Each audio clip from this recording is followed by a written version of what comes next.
Greg told Carmine Sessa that he said, "What did I do?" And Greg answered, this is what he said, which he didn't say, "You picked the wrong side." Okay? That came back to be evidence of proof that there was two sides. Yeah. And it was never said. Yeah. And so it's out there now, whether it's too late or what. But Greg was smart in a sinister way. Yeah. Oh, no, definitely. But also, on the Nicky Black hit, he goes back and tells Carmine Sessa that he told him, "This is for Carmine." Yeah. That was used as evidence. Yeah. He never said anything. Yeah. And Jimmy and I laugh about that to this day. He had to say that. It became evidence. He never said it. Yeah. And guys got hurt because of it. You know? That's so, yeah. It's, yeah. And then Carmine Sessa, at the tail end of the war, calls a meeting at St. Patrick's Cathedral in New York. Probably about 6 or 8 guys show up. They all get pinched on the steps. They get arrested by the FBI. They all go one direction. Carmine gets in another car and goes another direction. He set the whole thing up. He set him up, yeah. Yep. So that was the first chip to fall on the Colombo. Not the first one, but 2 lower level guys were cooperating. Yeah. I don't know how much damage they would have done in the long run, but paved the way for Carmine to come in. Now they had the consigliere. Yeah. So then they had Greg's story. Then they had 4 or 5 other main guys in the family talking. So just, it's a domino thing. And then, so I like to, I say to myself, even in conversations with people, what comes first, the chicken or the egg? Yeah. Same thing here. If I can go back in time, or the world could go back in time, I would wish that they never allowed this hearsay. They never allowed a guy to come in and say he did this, he did this. Exactly. Go get the evidence, okay? Exactly. But they allowed this now. Yeah. So Carmine jumped at the opportunity. Joe Messina jumped at the opportunity. These are bosses. Yeah. Gas Pipe jumped at the opportunity. Sammy the Bull jumped at the opportunity. They opened the door for this opportunity. Yeah, exactly. So now, what is a guy like me supposed to do? Just take a life sentence when my own boss, my second father, threw me under the bus? Yeah.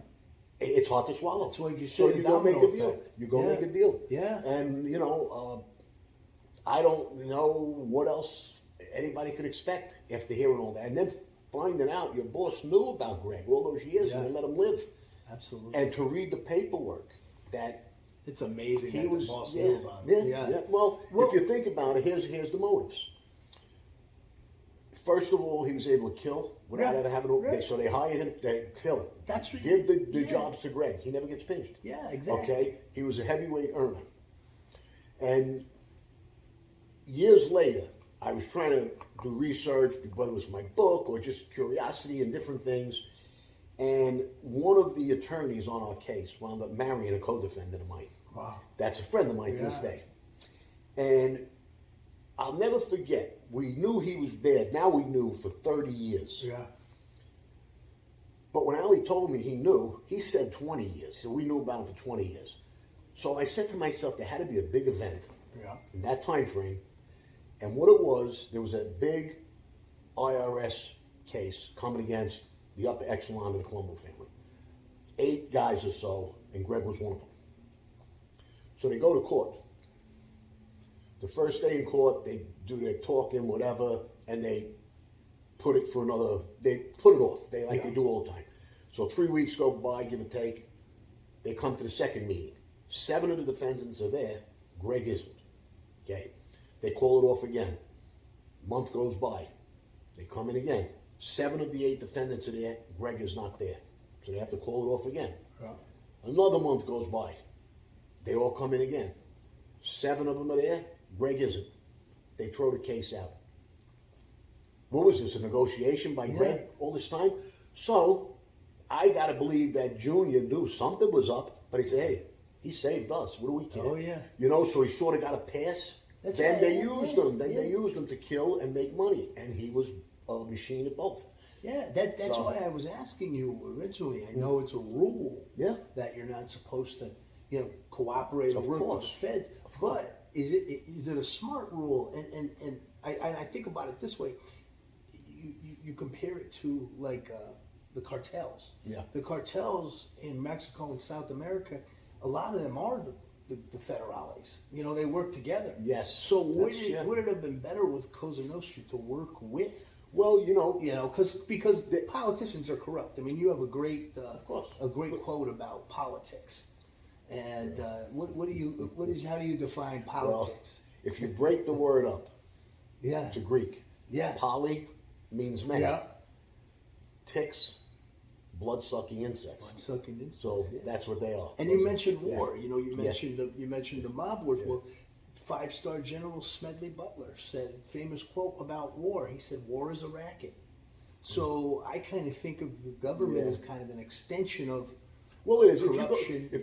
So why not work with them? Well, if you go back far enough, there's people that believe Hoover was somehow connected because he never confirmed that they were there. He sort of denied it. He never wanted to make them a target.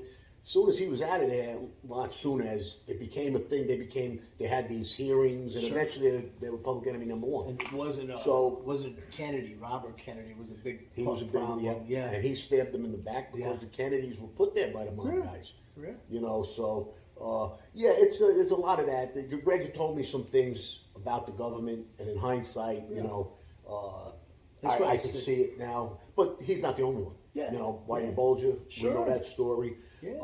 Gold Star detective, a buddy on this channel knows, I was very tight with Phil and his son. I managed his son in UFC and Pride.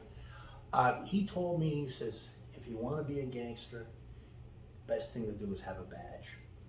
And it's being proven over and over that that's the way to go. It's in my book. It's pretty much public now that my boss, the Grim Reaper, had a badge for 30 years with the government. Whitey Bulger, up close to your neck of the woods. Oh yeah. There's probably a lot more of that going on. Oh It yeah. only comes out, when it comes out, somewhere along the way.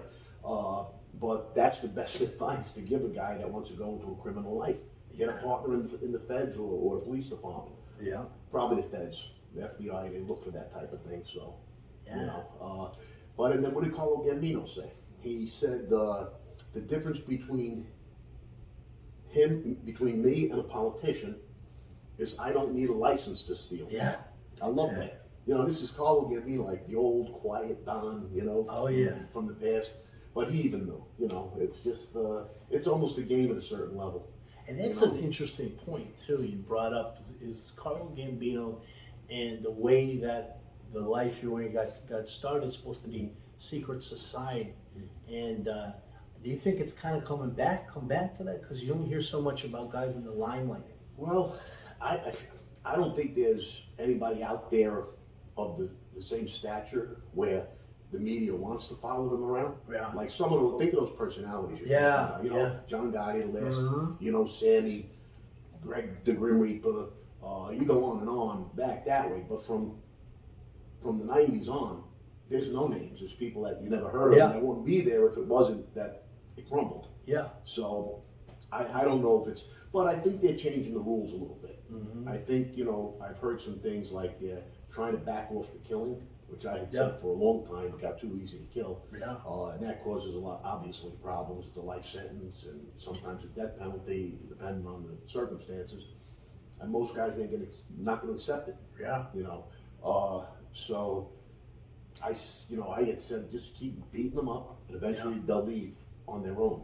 Yeah. So maybe, and it sounds like they may be headed in that direction, and they'll survive. They'll get 5-year hits, 3-year hits. Yeah. Some of them will do life on a consignment because they can't stay out of trouble. Exactly. I got some dear friends that are in and out, and they just don't, want to move on.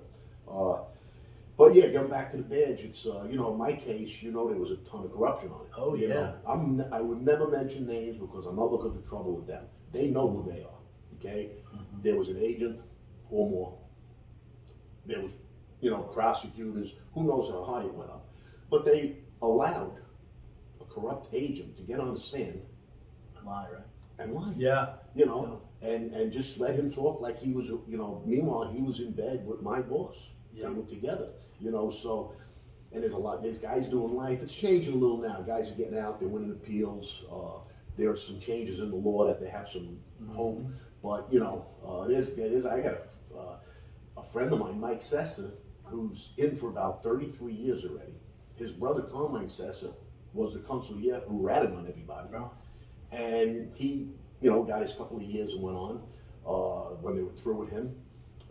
And this kid, Mike, is still away, but I heard he got an appeal based on some, they missentenced him. Okay. There was something with one of the laws that it didn't pertain to him. You got him out of the way without facing that. Now that being, again, that's the old school thinking, and if I was in life, I'm not saying that's a good thing and I want to go back to that. Yeah. But if those guys are out there doing it and they want to survive, stop the killing. So in that regard, Larry, just listening to this, would it be logical that there'd be guys that would be lying and committing perjury to save themselves? Absolutely, absolutely. And then if you get a corrupt prosecutor, and I'm never going to mention names because it wouldn't be a good thing for me, but they know who they are. They have to live with it themselves, but there are prosecutors that will allow you Of course. and coach you. Not all of them. Yeah. There were some that were, but you know, unfortunately, my case has a terrible stink to it. Yeah. Based on Greg and the agent and some prosecutors that were. But let's get real. A lot of prosecutors, they make their bones on these cases.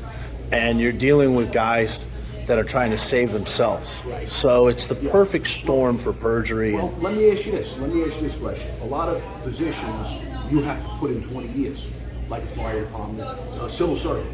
If you're a prosecutor, you can work for 4 or 5 years, then jump fence, and now start charging $200,000 a case. I don't think that's worse than me selling a book, if you ask me. I'm going to tell you why.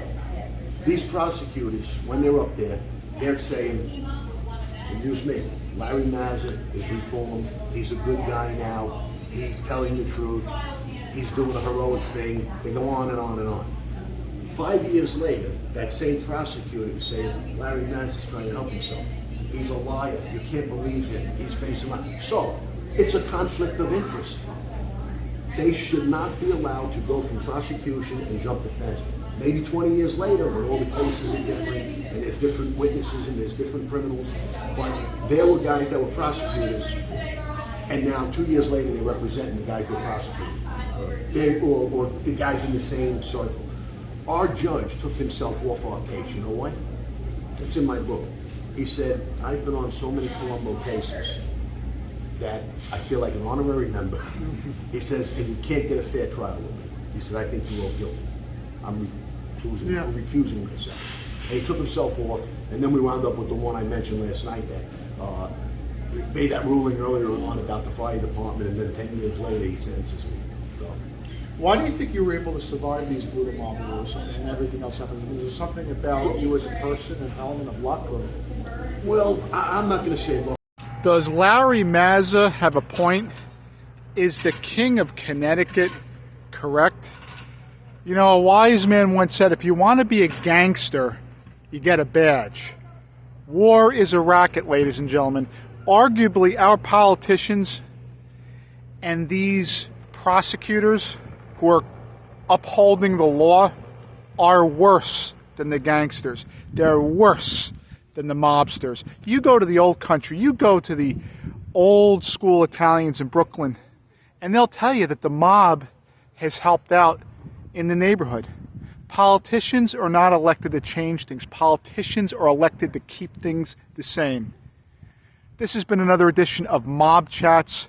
Thank you very much for watching. Make sure to subscribe to our YouTube channel, ladies and gentlemen.